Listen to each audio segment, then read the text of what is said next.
Talk, a show that put the pep in your step.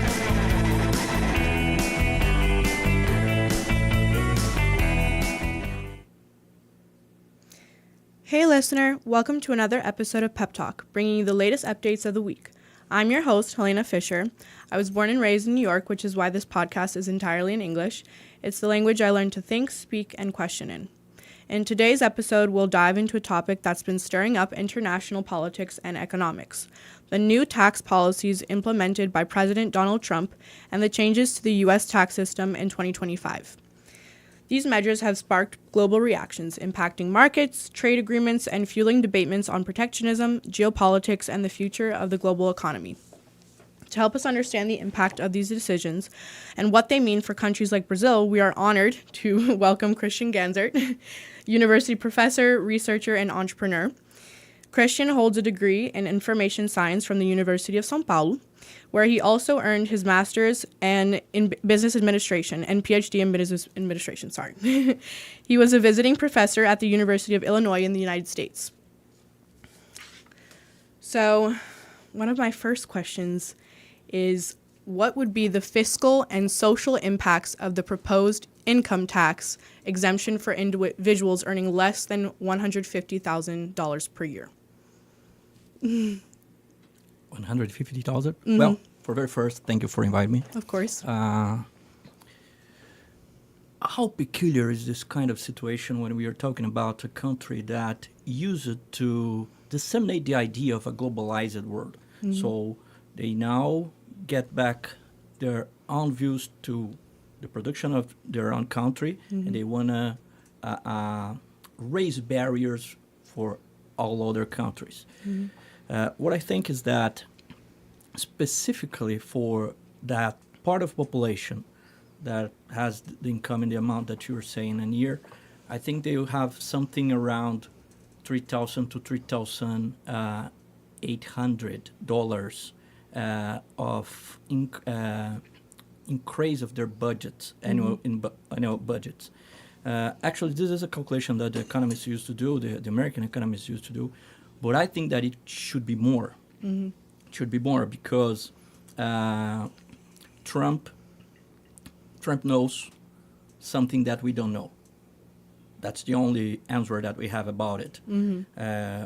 Or in another way, maybe he's doing something that everybody's telling him, don't do it, but he's doing that because of his political basis. Mm-hmm. I think that he's trying to restore to his political basis a kind of, I think it's just something that is unreal, mm-hmm. because in fact, the United States was always an open country in terms of trade, but he's trying to disseminate the idea that he's doing something for making the conditions of the regular American to improve.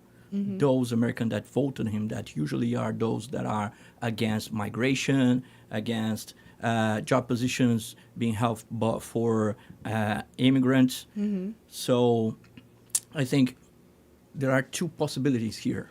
Or he's knowing something that we don't know. Mm-hmm.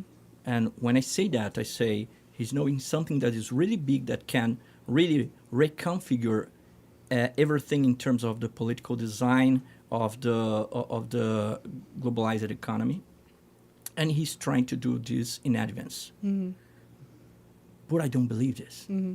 because it seems that we have a very good information in terms of the market, and it's been proved in the last events where we could see that United States is not that, how can I say, safe in terms of information spreading all around about its real situation, especially when we are talking about the financial market there. Mm-hmm. Okay, we can see what happened in 2008.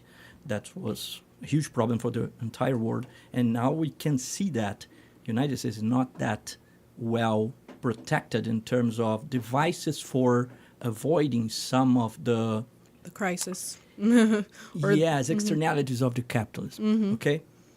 And what I think about it, I think he's really, how can I say, taking erratic decisions. Mm-hmm. just to make his base happy. This time, I think he went too far. Why? Because for the United States, it's not good. It's really not good what is he doing. Why? Because the inflation will raise, and it's already raising, okay? So the price will get higher. Because the United States has a production channel that comes, every kind of product you have in the United States, at least a part comes from other places and around the world. So if it gets more expensive, everything will get more expensive in terms of the other products in the market. The medium class American will start to feel that in their pockets, and I think that this will be very soon, as we say here, a shot in the toe, you know, because that won't happen. And as sure that will happen, the advisor, the economic advisor that he has, and he has the best in the world, the best all around the world. The good economists in the world are advising the American. And I don't know how is he doing that with these quality advisors that he has. So the thing is, they will have inflation, and for controlling inflation, the common way, the very orthodox way of doing that, and I think that they will keep this orthodox thinking in guiding the economic policy, is to raise the interest rates.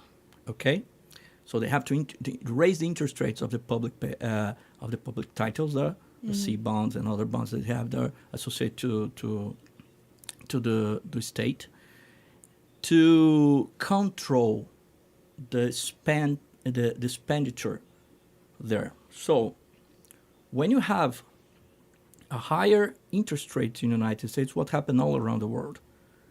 They make the investors make a kind of analysis of risks and gains, and then the American bond will be preferred because the United States is still very solid in terms of economic resources. So what will happen is that you have a flow of resources that will come back. And when I say resources, actually I'm saying dollars, okay? And that's exactly why everybody now around the world is talking about, well, isn't it the time of thinking about a second world currency that is not dollar? Because we have a person that is not that traditional dealing with economic issues there in the United States. So Trump is, I don't know if that is on purpose, but Trump is remodeling the thinking about if we really need dollar as a currency all around the world. Okay? So what will happen then? Here in Brazil, we'll feel that impact. And I don't know if that will be really suddenly because everybody is almost calculating that in terms of risk. But here in Brazil, what we'll have is a flow of dollars from here to there to get back from that kind of investor that just invests in bonds of the countries for balancing their investments. So they see that here we have a large risk. There they don't have that risk. They get less there in terms of interest rates, but here we have a high interest rate. And when they compare, they say, oh, okay, if the risk there is really low and we have a good payback for that, we're going back there with the capital. And then what happens when the dollars are going out from Brazil? They have to change, convert, and then we have a higher price for the dollar here in Brazil because we have a higher offer, a higher demand of dollars in the market, and then the price go up. So that is really bad for Brazil. I know that the agriculture industry is really cheering about what is happening now because we will be the greatest supplier of China in terms of soy and other countries that used to buy from the United States, used to sell to them and buy to them, they start to buy from us. Because the United States is one of the top producers in agricultural common goods. So the thing is, I don't see a very good horizon for Brazilian economy if we don't adjust some issues. Okay, I know maybe these agricultural goods that used to go there, maybe the producers start to sell here inside, and the prices go lower. But I don't think that will be what they would do once the dollar will be very well paid in terms of real. So I see that our government will see that inflation that is already high have the possibility of being higher. So they will have to deal with the interest rates, our interest rates that are already high, one of the highest in the world. Yes. Okay. And what that means that when you are a national investor and you want to put your money in something to produce real economy. What is real economy? When you go there and invest in a firm and start to produce, to employ people, etc. When you do that, the money goes around and the economy be heated. So what will happen here? They see the interest rates of the C bonds of the government higher, and then they get that money and put in the C bonds and don't invest directly, so they don't produce. And if you don't produce, you have a lower status of goods being sold in the market, okay, being offered in the market, and the demand is always getting higher, So what will happen with the prices? The prices usually, in this case, can go up. And how do you control the prices? You put higher interest rates. So we are in a situation that is not good for inflation. Okay, just because Trump decided to, how can I say, to create a kind of new type of Cold War with China. Okay, so we don't have real barriers, but we have a not surely elegant way of doing that. That is putting a lot of tariffs and in their products. And we know, everybody knows, that almost everything that comes to industry all around the world comes from China. Okay, so in the United States it's not different. What is impact for Brazil in terms of what we consume from them, from the United States? Almost none, because we consume very little from them. We consume more. Our greatest partner in this situation is China. Okay, so I think that we have a very bad situation for the American people, especially for those that are lower paid. The minor classes will really face some problems, not exactly now because they are fully employed. I don't know exactly what is the rate, but they have a very low unemployment rate, just like we have here. But we know that the salaries will be not enough to sustain those families there. And the situation will be really delicate in terms of policy, but we know that sometimes economics is not exactly what provide the direction for the vote. Okay, I don't know what the Trump elector thinks, and even if they think, So that's the way I am seeing this. Yeah, I'm certain a lot of Trump voters usually say that it is because of the economy, but we know that it's not possible because look at what he's doing. Exactly. And most of them don't really understand economy. So for them to say, oh, he's going to make everything better and it'll be fine and the nation will prosper. So that's some sort of misconception that they have.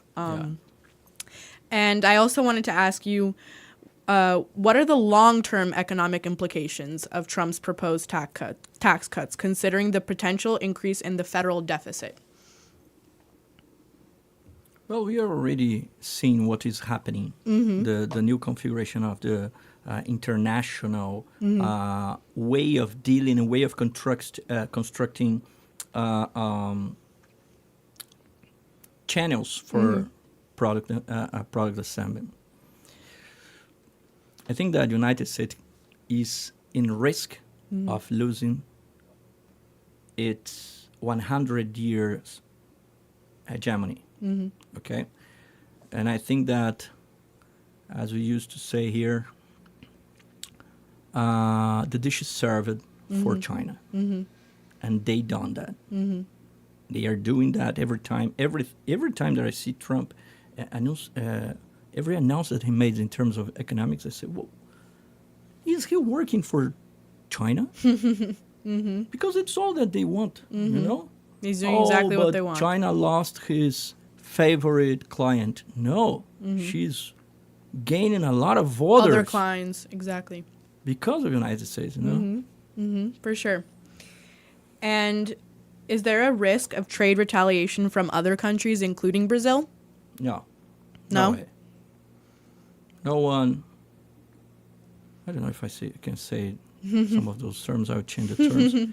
No one will face him like China does, and like maybe Putin should do. Okay? But you know, they have a kind of relationship, Putin and Trump. And what I think is that it's too hard to say something about what is happening that because it's so surreal, that not even the best analyst can say something that is pretty sure about that. I don't know what he knows. But whatever he knows, it's something in the level of a zombie apocalypse, you know? It's something unimaginable, because what he's doing is unimaginable, you know? For sure. And I'm going to finish up here. One more question. Could these measures open space for alternative bilateral agreements outside the influence of the U.S.? Maybe. Actually, in Brazil, we don't have this kind of thing. We do agreements with everyone, and if United States don't like it, our actual president is not dealing with that. The later, maybe the last one would really be, I don't know, more skeptic about any other relationship with no U.S. friends, you know. But it's not the case of Lula and his government. You know? I also have some critics about what is happening in Brazil. But what is happening in the U.S. is really surreal. Okay. It's nothing compared to what's happening here. Yeah, all around the world, there's nothing compared to that. Even in Russia, you know? For sure. I think that he made something like, okay, that's the last time I'll be in White House. I'm going to make it for real. I'm going to make it last. I'm going to make a lasting impression. Yeah. Well, that concludes our episode for today. I'd like to thank Professor Christian Ganzert. Thank you very much. Thank you. Muito obrigada. And I'd also like to thank the production team, Ana Clara Parpinelli, Maria Amália Marques. She's not here today, but she helped make this episode happen. And Hugo. That's all. Sorry for my rusty English. No, of course not. You spoke very well. That's all. Thank you. Não teve. Você acompanhou mais uma transmissão da Rádio Unaerp. Audiovisual, Andrei Violante. Assistência, Gustavo Arcêncio e Diego Rueda.